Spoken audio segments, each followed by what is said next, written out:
Hi, it's good to see you again.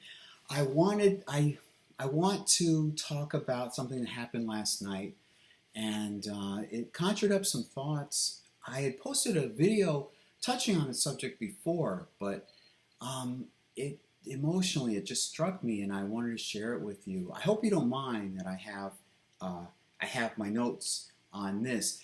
I plan to in the future. I mean, this is impromptu, but I hope in the future to improve my channel by even more. I'm doing incremental improvements already.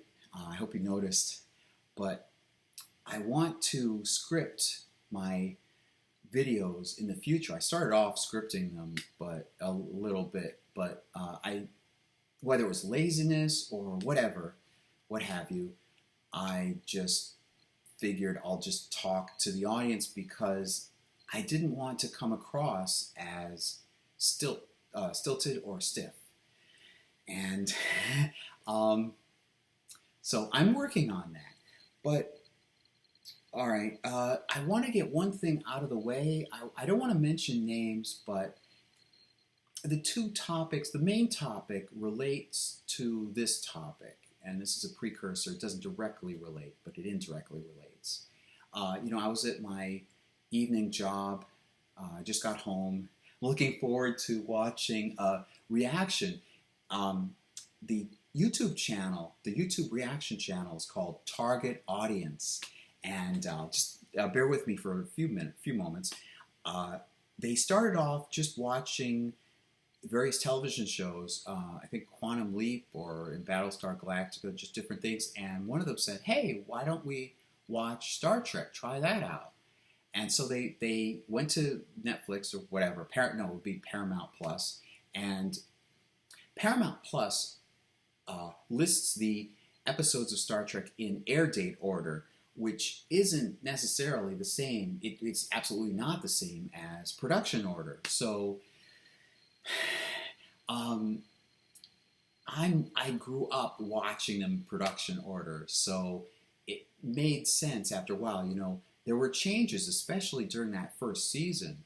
Things were altered, sets were altered, and so forth. But if you're watching them in air date order, and people are ignorant, I mean, honestly, I can't blame them. I mean, they don't know any better. They're at least they're trying out the show. But you see perks and jerks. Star Trek is an episodic show, sort of anthology show with a continuing cast of main characters.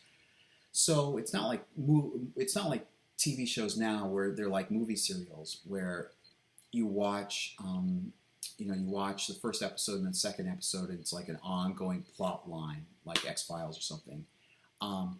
Star Trek was very much a part of its time in the 1960s, 70s, 80s, and onward, where the episodes were interchangeable. The order of the episodes was interchangeable.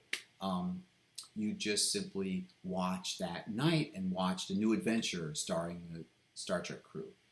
Um, but So Target Audience started watching this, and it's interesting. They started with Man Trap, which is the first one, aired September 8th, 1966 at 8:30 on NBC.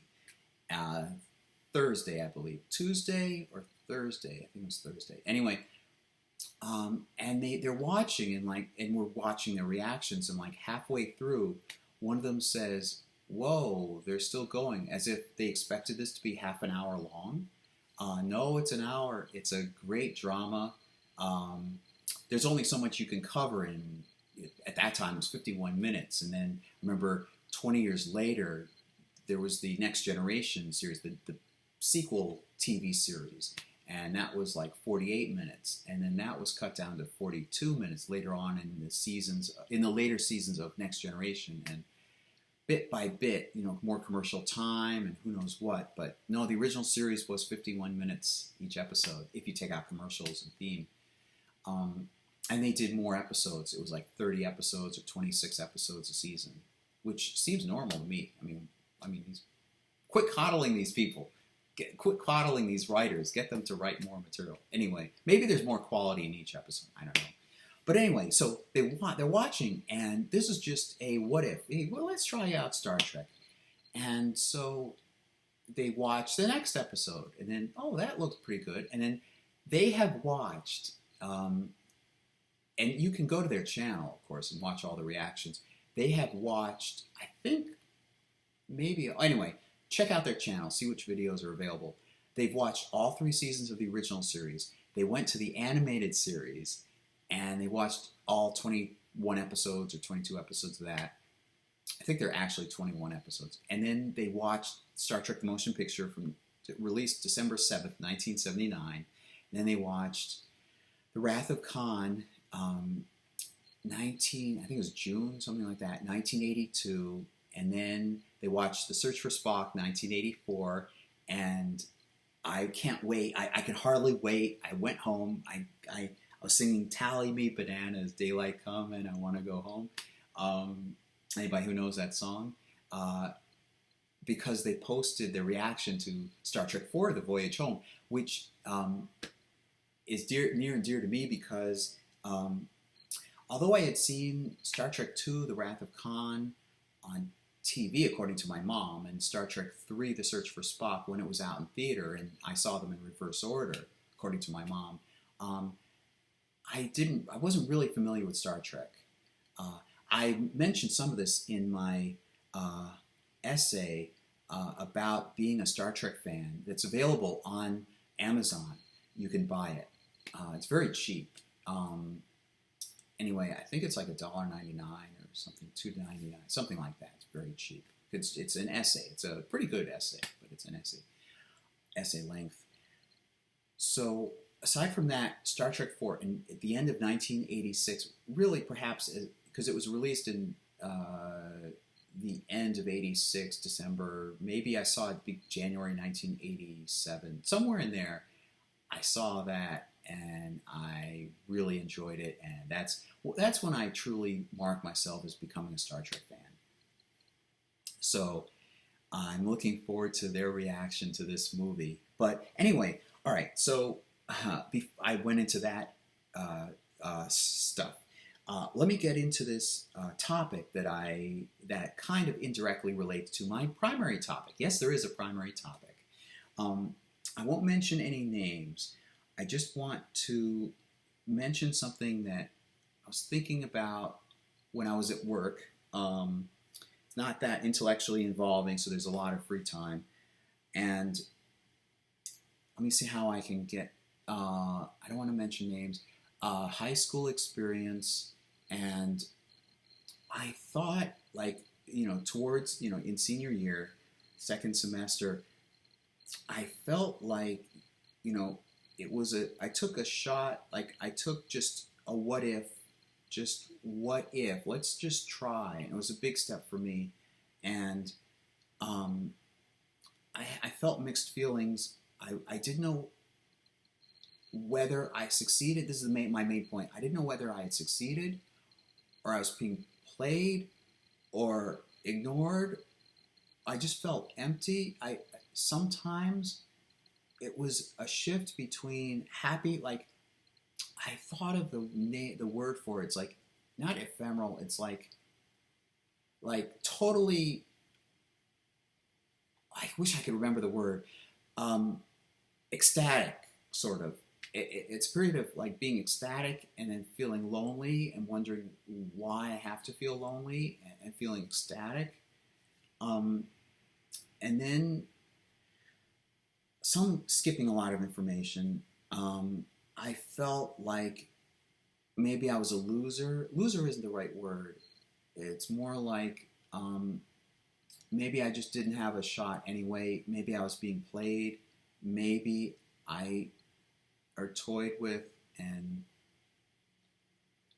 I didn't know. It's like what I'm trying to say really makes more sense in context with what the emotion I'm contrasting it with. I had been talking with somebody from our class and learning more about what was probably going on at the time and reasons for certain things. And that made me feel much, much better because um, I, I felt a mix of emotions. I felt like loser isn't the right word. It's more like I never had a chance. Like I didn't. It's not like I didn't deserve. It's more like embarrassed. Like embarrassed to the to the nth level, nth degree, and like what I was trying to do was meaningless. I won't go any further. Um, but I'm piecing it together, and I'm talking with this other person, and I guess it wasn't really meaningless. My main thrill or joy is that it seems, I guess, that I was really, um, I should be happy for what I tried to do. And it's not just I tried to do it. That's where the loser part comes in. It's not that I tried to do it. I succeeded, but at the time and in the aftermath, I didn't realize how much I had succeeded. That's my main point. I didn't realize how much I had succeeded, and maybe you can think of some experience you've had, or maybe later on you can some experience will come along. Maybe you'll remember what I'm saying. Um, Maybe this will apply or have meaning for you. All right, I want to get to the main part. Okay, last night I left work early. You know, there's an inspection and 15 minutes to 8, and my shift ends at 8 o'clock. And so I left at 10 minutes before 8. I really wanted to get home. I was really happy. Oh boy, 10 minutes early. I don't have any more work. I can just miss a few cents or something off my hourly salary or something. I'll go home. Well, as I'm approaching, you know, there's a street. Here we go.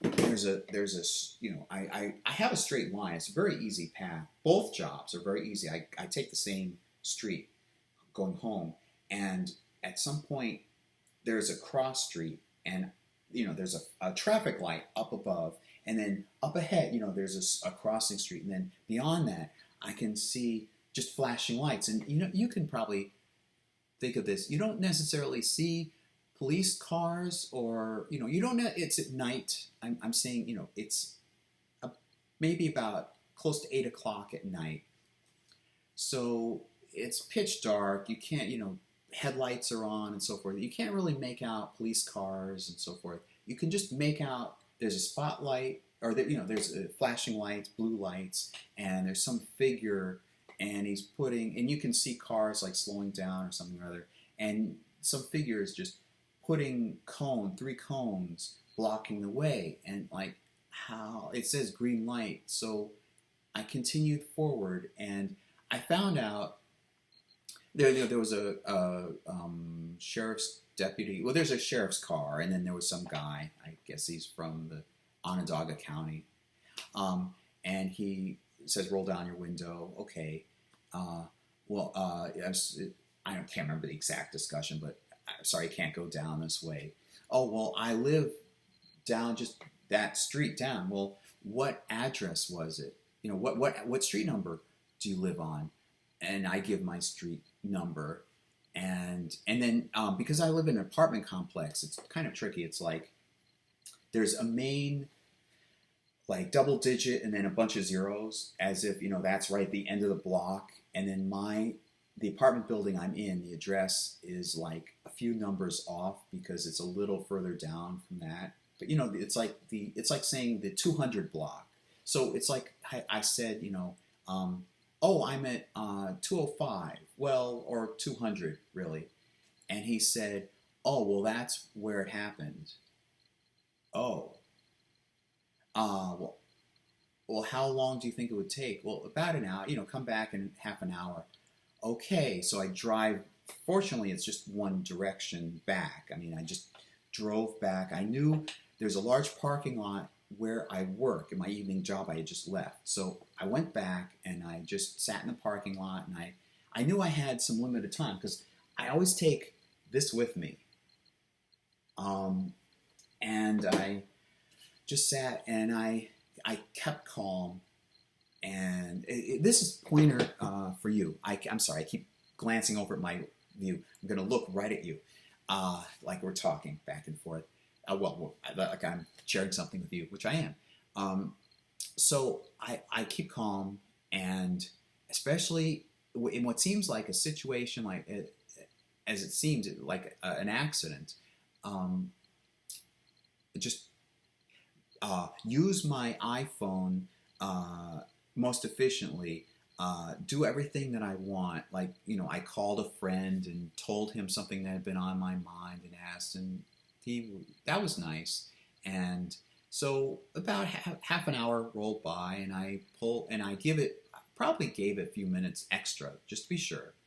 And I went out, and my friend on the phone said, just be careful, when uh, as traffic begins back up, I mean, not backed up, I mean, as traffic begins again to move along, um, drivers can do weird things. Okay, yeah, I know. I'm a good driver. I'm a safe driver. I never go above the speed limit. I never speed. I never even if no car is around, I still, just to keep in the habit, I still flick, left turn signal, right turn signal, just to keep it in the habit. Um, anyway, I pull out. I go onto that main street going down, and go down. Nope, I can see ahead of me. I go right to the same spot with the three cones, and I turn around and go back, and then there's a gas station nearby, so I go down, I make a turn into the gas station, I just sit there. Oh, there's a car radio.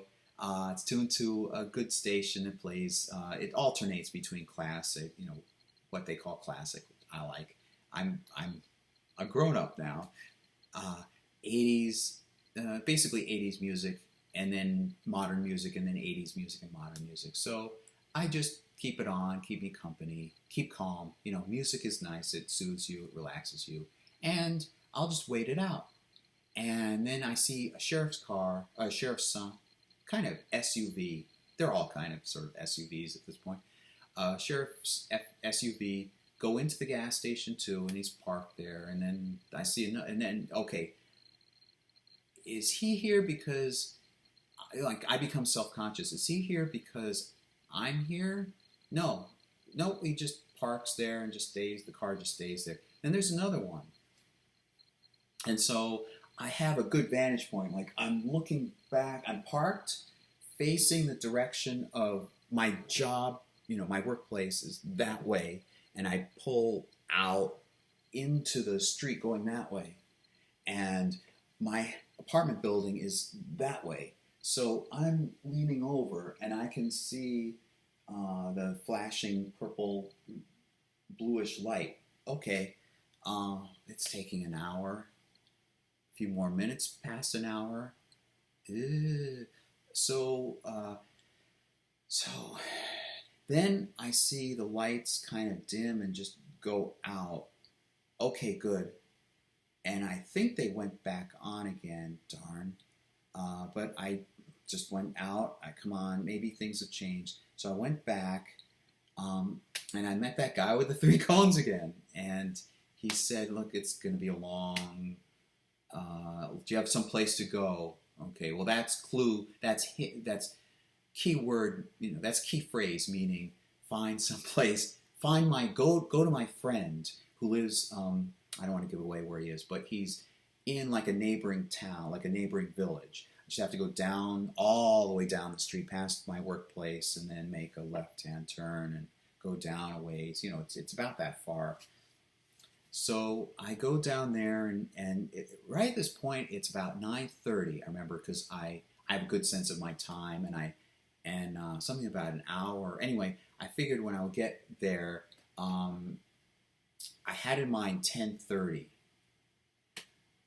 For some reason, I must have been told it would take an hour. So I went over there, and fortunately, he was still awake. And I went in, and then I found out what happened. There was a horrific motorcycle accident, and it's been reported in the news. I don't know if I should mention which accident it was because that might dox me and identify where I live. So I'll just say it was an accident that was last night. And so it was. So I called my next door neighbor in the apartment building, and he would have a good lookout because apparently, remember what I said in the beginning? Like that's where it happened. Oh boy! Like it had, of all places, it had to be like practically right in front of my apartment building. Darn it! I think it was up the street. It's kind of vague where it actually happened, but it was all blocked off. And you remember the guy said, "Oh, well, that's where it is," something like that. So he was checking, and then he calls back around 12 midnight to say it looks clear, like the coast is clear. It looks clear, and so sorry, I have to. Okay, somebody messaged me. Sorry about that. Anyway, so I wanted to be sure that it was clear before I headed back, and just in case I'd have to run into that stupid thing, I didn't have to go all the way back again. So I headed home, and so I described what happened. Now I want to talk a little bit about what feelings went through my mind. I grew up, you may have seen my earlier videos, I'm interested in the paranormal, and as a child I would read about ghosts and watch documentaries and shows. I was just, anything ghost related or afterlife or whatever. I was very curious. I still am very curious. I don't subscribe to religious explanations like, you know, you meet Jesus, or if you're good, you go to heaven or hell or something or other. I don't subscribe to any of that. I think that's man-made religion. I mean, I think those are man-made concepts.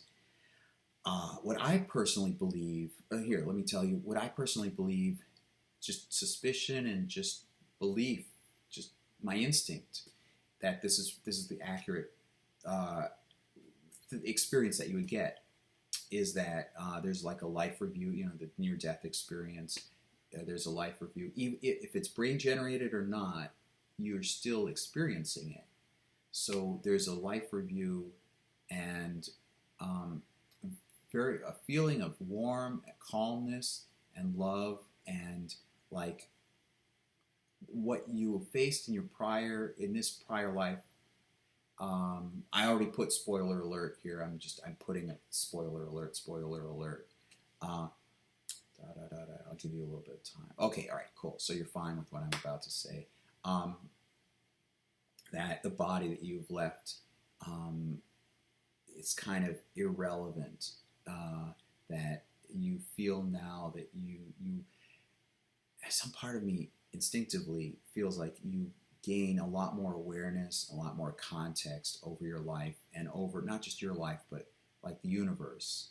Maybe it's a gradual step. Maybe that takes time too, although I've wondered if time is even a factor. There have been people who, after near-death experiences, say that time seems meaningless or doesn't even exist. And that makes a lot of sense. If ghosts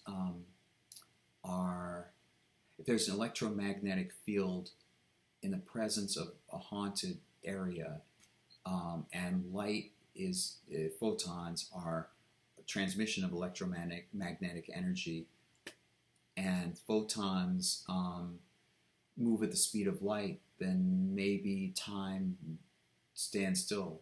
Maybe it's irrelevant. Like, we think of space as just existing, and then time is like a measurement of, particles are moving around, and time is one thing that gives us a sense that particles are distinct things. But if you didn't have time, as I reason, then the concept of matter being in different places doesn't seem to make sense. Like, matter has to be split up by like fusions and atomic processes, and just taking a golf ball and just throwing it against a wall. I mean, that's matter moving through space. Well, the very fact that you're saying moving means that time is involved. But if you're in an existence where time doesn't exist, then all of matter is unified. Like you get a sense of unification. So that's what I've had for a number of decades. Like well, I don't want to say necessarily all my life, but somewhere I picked up on, I reasoned that out, and it just seems like my intuition. Um, so when I was so at a young age, like I was in Cub Scouts, and I remember this Boy Scouts or Cub Scouts. There was this trip, and it was in winter, and of course we were snow sledding. We were just sleds going down a hill, and it was a campsite, and there was an accident. Like in Scouts, they're adult leaders, and oftentimes they are the fathers of kids who are also Scouts in probably in the same troop, or can't remember, Cub. Anyway, the equivalent of troop in whatever the Weeblos and Cub Scout thing is. Anyway, so this father hit his head and he was taken to the hospital. And if I remember correctly, I was thinking, gee, we're still here. I wonder what has happened to him. And I remember actually coming home, and I remember his son was there, and his son was a meek, kind of shy kid. And I remember this is a weekend, and so Sunday we're heading to Friday. We go up there, and then Sunday morning we have a breakfast and clean up, and then by noon probably we're heading out. And dropping kids off, of course, blah, blah, blah, blah, blah. So I remember I'm in our house, apartment, is a house building, but it was converted into 2 units upstairs. And my mom and I lived in the upstairs floor. And I'm in the refrigerator. I'm in the bathroom, and I'm thinking, well, if he died, could he see me right now? And I've always had like thoughts like that. Like when I'm thinking of somebody's death, could he see me? Could ghosts really exist? I remember there was and also in Scouts, somebody's wife had died, and I'd gone in and written like a visitor's, I almost want to say best wishes, condolences message. And I wrote, if there is an afterlife, something like, I was a kid at this point, but if there's an afterlife, I hope she knows everything about, knows everything in the universe, or something like that. I phrased it something a little bit better than that.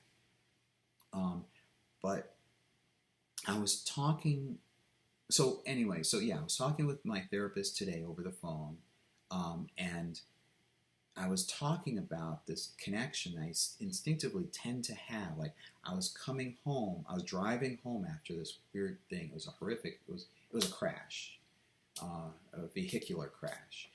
And I was coming home, and I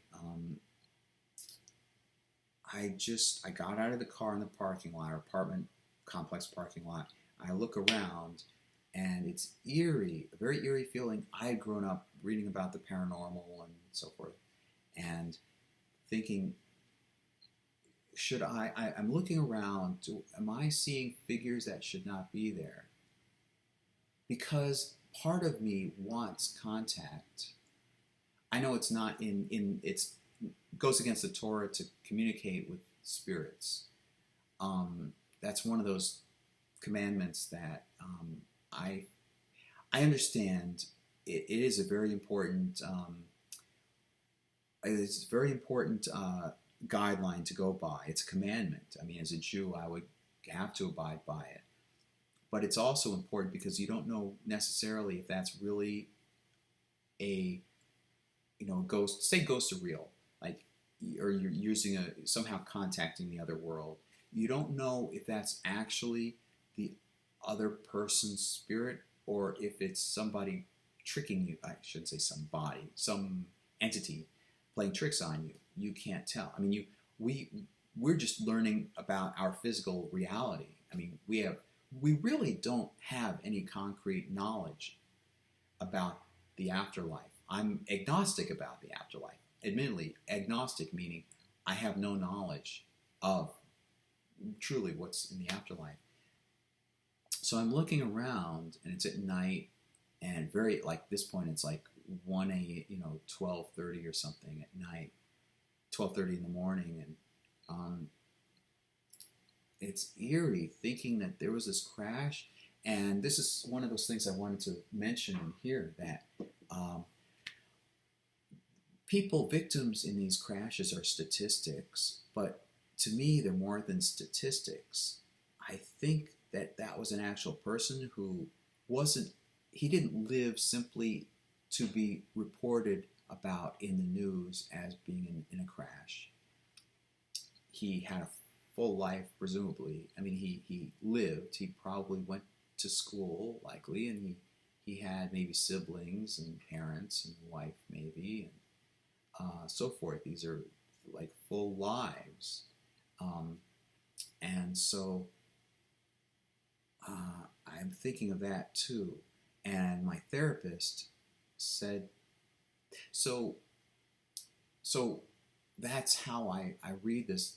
I think I don't know about these victims. And there's a strange curiosity I have. I wanted to know what the details were. My property manager explained to me over the phone while I was waiting, until midnight to drive. I was waiting at my friend's house before driving home. And she explained what happened. And I have this curiosity in these different things. It's not morbid. It's not really morbid. It's curiosity because I'm imagining, I'm visualizing what the thing looked like, the accident. I'm trying to visualize, not just in this one, but just in general. That's my instinct. Like, I'm visualizing what it looked like. And I shared some of this with my therapist.